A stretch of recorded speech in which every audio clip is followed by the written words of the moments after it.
We had a good friend named J.R. Waisner, and he happened to have the same kind of brain tumor that my husband Rob has, oligoastrocytoma.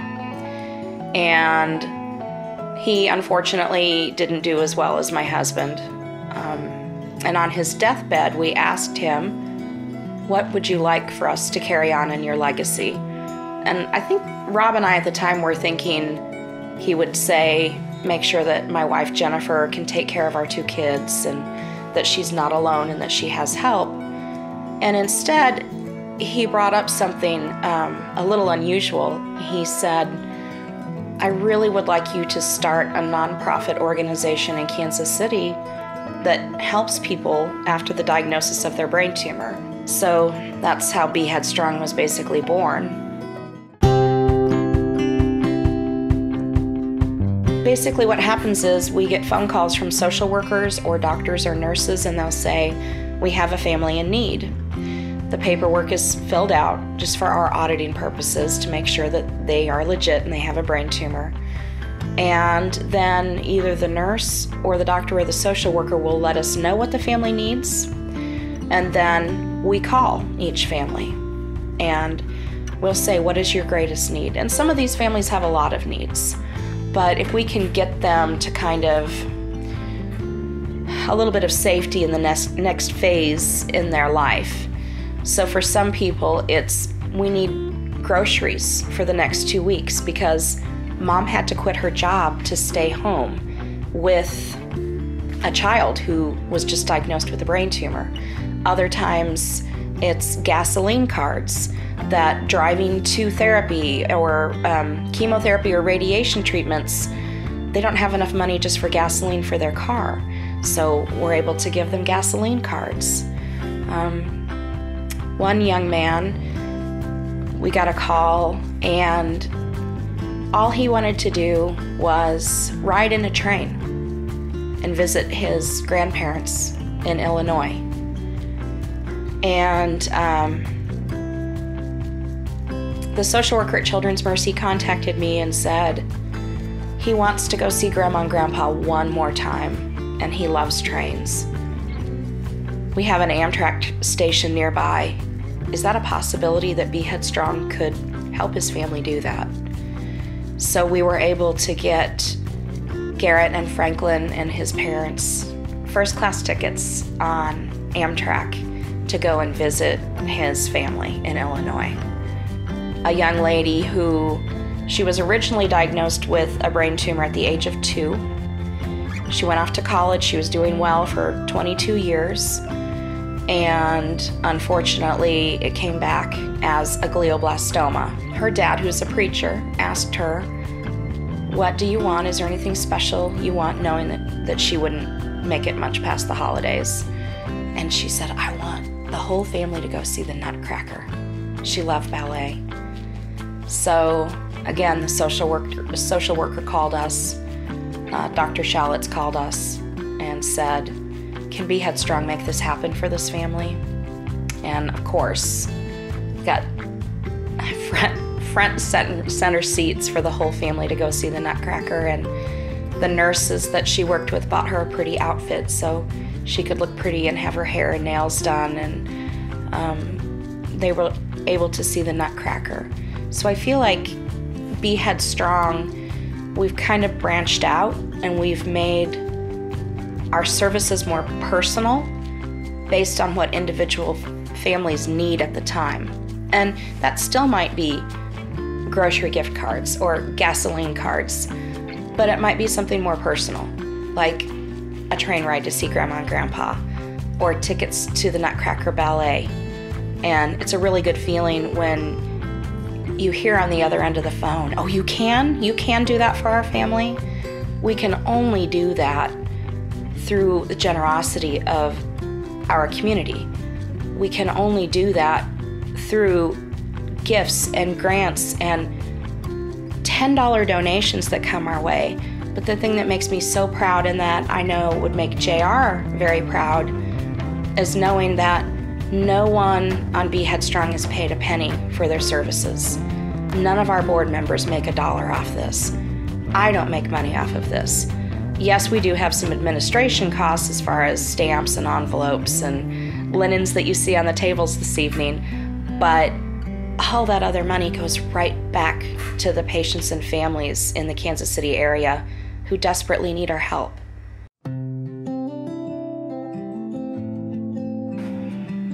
Brooke Brensa is a very special young lady, and I have grown to know Brooke not only as another patient that we're helping, but I've also grown to know Brooke as I consider a family member or a friend.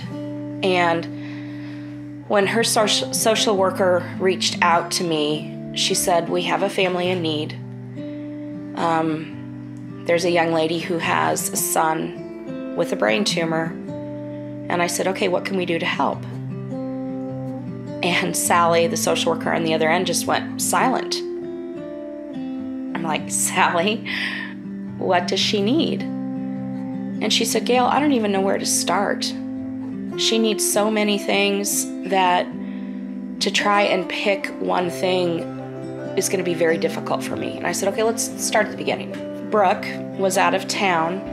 Brooke was visiting some family members in Colorado. In fact, had kind of made the decision that she wanted to move to Colorado to be closer to family. And as she is out in Colorado and has people taking care of her two little boys, Trey and Jaden, she gets a phone call, "You need to come right back home."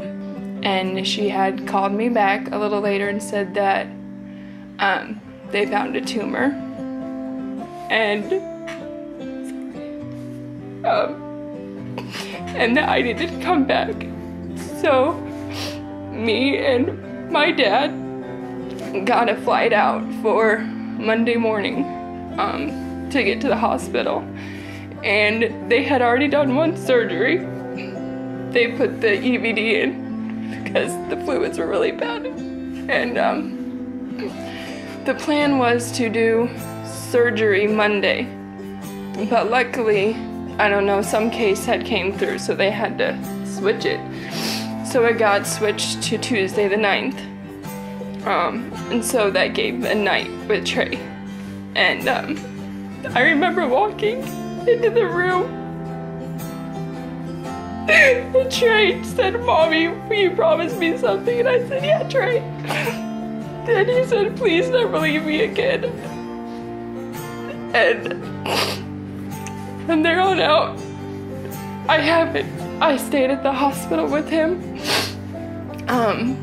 for probably a good month straight, until finally the doctors were kicking me out, telling me I needed to get away and that was best for Trey because I needed my health and insanity to be there for Trey. And unfortunately, when Trey woke up from his surgery, he wasn't the same Trey that was that little boy before he went in. He couldn't talk, he couldn't walk, he couldn't eat. There was no, usually with even little kids, they'll follow your voice. He couldn't make that eye contact. It was devastating. It was devastating to meet Trey and to wonder, is this it? Is this the best it's going to be for this little boy? Brooke had to carry him everywhere. He had to go back to diapers. He couldn't communicate, "Mom, I'm in pain. Mom, my head hurts." He was just existing. I don't know how else to word it. He was just existing. And while in the hospital, I had been evicted. I lost my car. I had no family around, no friends really. It was just me and the boys. So I got involved with the social worker, Sally, who was a godsend to me. And she put me in contact with Gail Mullins from Be Headstrong. And I went to a board meeting and I said, "We can't go halfway with this family. We have to we're going to have to be all in. It's probably going to be more expensive than any family we've ever helped, but she needs us. And she was my angel. She answered so many prayers. They helped me. She took so much time away from things that she had going just to help me and my boys, which I'm very thankful for. And they helped, the organization and Gail helped me find apartments because I was having no luck with an eviction and no real money to set up anything.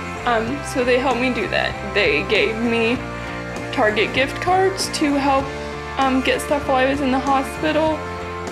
They helped more than my own family and friends did, people who didn't even know me.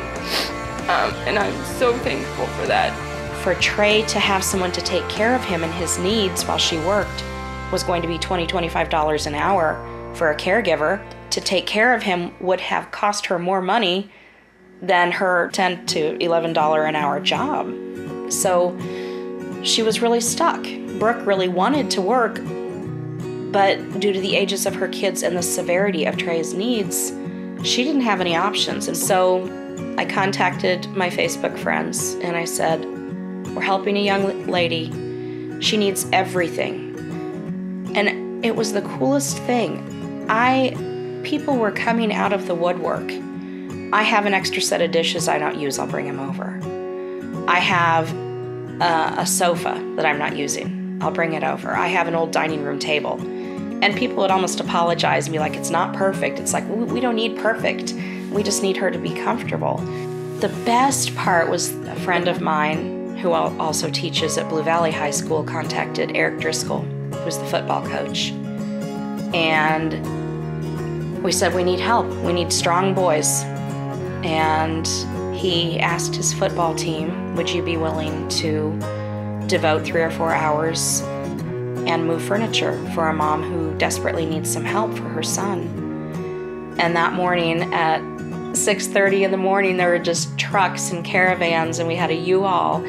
And oh, those boys were just godsends. They were huge. I mean, I guess they're football players, but they came in, got everything loaded up.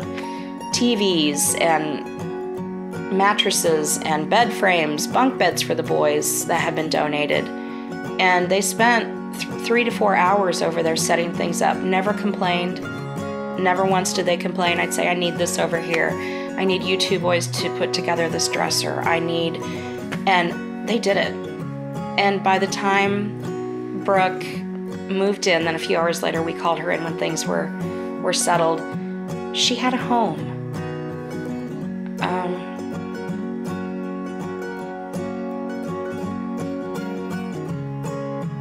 She had a place where Trey could be safe and where he could be cared for. And it wasn't just one person or one organization. It was everybody coming together with the donations and with that love, not knowing Brooke, but just hearing me say she's a worthy person. And she just needs a little bit of help during this time. People really went out of their way to help her so that she could have this place, this home. And it was amazing. It was adorable, and my kids had bunk beds, which is something Jaden and Trey always wanted, so that was amazing. And their room, it was the first room that they've actually had and that they can call their room, and it's their own space. And so it was amazing. And almost immediately after they moved in, and you can say this is related to it or it's not, but Trey started progressing. He started walking. He started talking. I mean, does he have a long way to go? Yes. His speech is slurred. It's hard for him to walk a long ways without help. But from where he was, just a kid on a blanket in the middle of the room, he can tell you what he wants. Sometimes you don't always want to know what he wants. But he can tell you what he wants, what his needs are if something hurts. And I don't think the doctors and nurses ever thought that he would progress this far. Trey needs and Trey deserves to be in a home. A home that's safe, that's with his things, his clothes, his toys, his mom. He needs his mom. He needs his brother. And so for Be Headstrong, this was a really huge undertaking, and I wouldn't change it for anything. Like I said, I feel like Brooke and Trey and Jaden are our family now, and I can't fix her life. That's not what Be Headstrong is about. We don't want to fix people, but we do want to get them from point A to point B so that they can be successful on their own.